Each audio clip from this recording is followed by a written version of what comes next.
बच्चों, बड़े समय से आपकी मांग थी कि पद परिचय पे एक वीडियो बना जाए, तो आज मैं पद परिचय के बारे में आपको सामान्य जानकारी दूंगा। आप ध्यान से इसको देखेंगे, बाकी अपने व्याकरण में बार बार अभ्यास करोगे तो समझ में आ जाएगा। पद परिचय, पदों का व्याकरण में दृष्टि से दिया गया परिचय पद परिचय होता है। पद क्या होता है? स्वागत है। पद शब्द ही होता है। पद जब वाक्य में शब्द प्रयोग होता है तो शब्द लगा के पद बन जाता है। पद क्या होता है? पोस्ट होती है। जैसे हम एक यहाँ स्कूल में विद्यार्थी है, छात्र है, घर पर हम किसी के पुत्र है या पुत्री है, मामा के घर चले गए तो किसी के भांजा भांजी है, दादा के पास खड़े हो तो पोता है पोती है, व्यक्ति एक है, पद बोलते हैं। तो ऐसे ही शब्द जब वाक्य में विभिन्न परिस्थितियों में प्रयोग होता है तो वह पद बनता है, उसके अर्थ बदलते जाते हैं। तो पद दो प्रकार के हैं, विकारी और अविकारी। विकारी और अविकारी। विकारी पद वो जो लिंग वचन कार्य के कारण बदल जाते हैं। अविकारी पद बोलते हैं जो लिंग वचन के प्रयोग से किसी प्रकार से नहीं बदलते, जो के तो रहते हैं। विकारी पद के दो भेद हैं। विकारी पद के आपके चार भेद हैं। संज्ञा, संज्ञा पद व्यक्ति वस्तु स्थान आदि का नाम। तीन भेद हो गए इसकी मुख्य।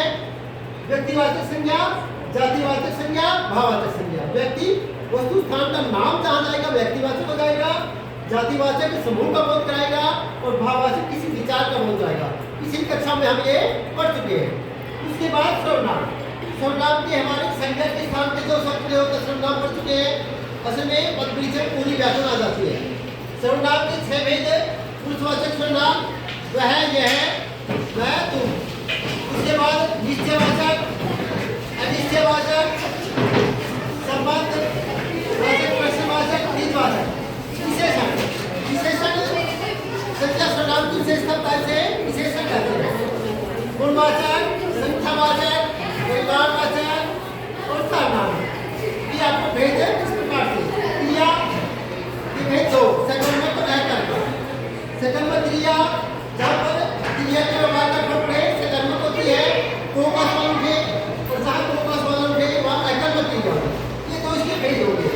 इसके बाद इसमें जवाब लिंग वचन कार्य। सर्वनाम में भी लिंग वचन कार्य, विशेषण में कार्य नहीं होगा, विशेषण आएगा। इसमें क्रिया क्या करोगे?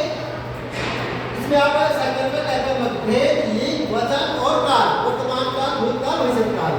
अभिकाल क्या करते हैं? अभिकाल के 5 भेद है।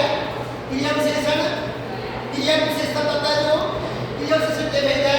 कालवाचक क्रिया विशेषण, कालवाचक रीतिवाचक क्रिया विशेषण और परिमाणवाचक क्रिया विशेषण। इस भेद होंगे। इनके लिए क्वेश्चन ये होंगे। काल के लिए कब, स्थान के लिए कहाँ और रीति के लिए कैसे, परिमाण के लिए होंगे कितना। ऐसे ही आपका नंबर 2 आ गया। दूसरे के संबंध बोधक अव्यय। सो जैसे कारक चीज अव्यय के साथ हो तो वो क्या होता है? संबंध बोधक होता है। जैसे सोहन मोहन से धीरे चलता है, इससे धीरे आ गया ना, ये धीरे अव्यय है और ये कारक चिन्ह है, तो ये क्या हो गया? संबंध बोधक अव्यय। अगर ये मोहन से यहाँ चला तो ये कारक बनता। अब संज्ञा के साथ ना मेरे कारण अव्यय के साथ होने से क्या हो गया? संबंध बोधक अव्यय।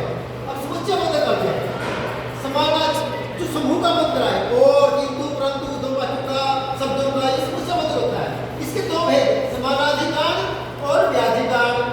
समानाधिकरण समान है अधिकार जिसके राम पढ़ता और श्याम लिखता है। राम पहला समानाधिकरण वाक्य, दूसरा श्याम पढ़ता है, दूसरा समानाधिकरण। दो समानाधिकरण होंगे। व्याधिकरण क्या होता है? उल्टा। राम पढ़ता है परंतु श्याम खेलता है। राम पढ़ता है जबकि श्याम खेलता है। इसमें वाक्यों की क्रियाएं अलग की जाए। व्याधिकरण, समान क्रिया तो समानाधिकरण। इसका अधिक बोधक अव्यय है। हर्ष, शोक, क्रोध इस प्रकार के भाव आते हैं। हे अरे वाह मैं प्रथम आ गया, तो इसमें अधिक बोधक हो जाते हैं। फिर आएगा हमारा निपात। निपात क्या होता है? अर्थ में विशेषण आता है। भी ही तो भर इस प्रकार के शब्द आते हैं, इससे अर्थ में परिवर्तन होगा। विशेषता राम ही पढ़ता है, राम पढ़ता है अर्थ आता है। बीजी बात क्या तो अर्थ में विशेषता नहीं। कितने पढ़ते हैं? कि अकेला राम पढ़ता है, एक राम नहीं पढ़ता। इसका मतलब और भी पढ़ रहे हैं और राम भी पढ़ रहा है। भी ने क्या किया? अर्थ में विशेषता रहती है। निपात इस प्रकार से इनका अभ्यास करेंगे, बार बार समझोगे तो ये आपको पद परिचय समझ में आ जाएगा।